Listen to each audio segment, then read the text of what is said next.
name is John Lynch. I'm the Executive Director of the Oak Park Economic Development Corporation. We are effectively in the real estate business. Our mission is to attract real estate investment and business development into the village of Oak Park. We are a private, not-for-profit company. We're fully funded by the village of Oak Park. And in many ways, we represent their interests in negotiations with developers, negotiations with investors in real estate, companies that may want to locate into Oak Park. We do a lot of business attraction. We do a lot of incentive negotiation work. So in many ways, we are the economic development arm for the village of Oak Park. The greatest challenge that I've had to deal with was really over the course of 2017. There was a very, very controversial but hugely high-profile project in Oak Park. It was a project that we were really supportive of. We really wanted to see happen. It was a significant multifamily high-rise development. And very early on in the process, when this project got announced, we started to see opposition growing from the community. This project became sort of a keystone project in Oak Park in terms of the community's willingness to embrace more of this type of development. People took sides on it quickly. It became a topic in the local elections, and we had to navigate all of that. And effectively, the developer was looking to us to help them navigate not only the community process, but the political process. For me, it was in many ways the biggest challenge of my career, but also the most fun I've ever had in trying to figure out how do you navigate the politics, how do you navigate the community management component of a project when you're not the ones building it, but you're behind the scenes trying to encourage that project. Yeah, so in terms of challenges that we see coming, I think there are three really big challenges ahead for us.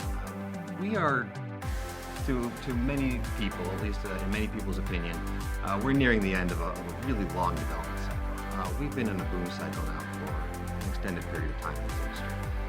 And that's been great, and we have benefited tremendously in Oak Park from seeing a lot of new development, particularly around the downtown area. But that comes with a couple of challenges. One, if this development cycle continues and people still want to invest and still want to develop, we're frankly running out of good land to do it. Places like Oak Park are dense. There's a reason that they're dense, because they're very desirable. And it's harder and harder to find good opportunities. So in some sense, I think we run the risk of, frankly, running out of good opportunities. On the other side, if the market dries up, that's bad for us too, because we're in the business of growing. So, number one and two is sort of how do we keep this going, and it could be because we sort of run out of opportunities. It could be because the market dries up on us. The third challenge that we're facing is something that I alluded to, which is the political cycle. To a lot of people in the community, we are sort of victims of our own success. We have driven a lot of investment, a lot of new development in Oak Park. And that's caused some people to feel like it has been a little bit too much, a little bit too fast. The community character may be changing in some people's eyes. And once again, as it's happened before, that type of change scares some people. People are starting to look at things like the local elections and using this issue as a referendum for how they want their community to evolve in the future. That's going to be challenging for us because we've got to continue to keep the support, not just of the community where we can, but of the local elected officials.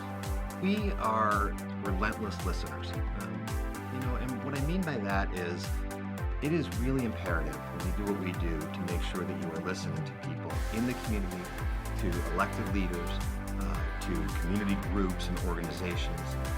We are in a community that has a lot of those types of things. It's what a lot of people would consider a very activist community. Many business groups, many neighborhood groups, many organizations that represent the interests of whether they be the arts or the schools or local homeowners. We need to be listening to all those people. I have always said, I am never going to be bothered if someone stands up in a public meeting and says that they had a meeting with me and they disagreed with something that we were trying to do. But I will always be bothered if that person stands up and says, I tried to talk to these people and they wouldn't listen. We're never going to put ourselves in that position. It is crucial that we listen to people.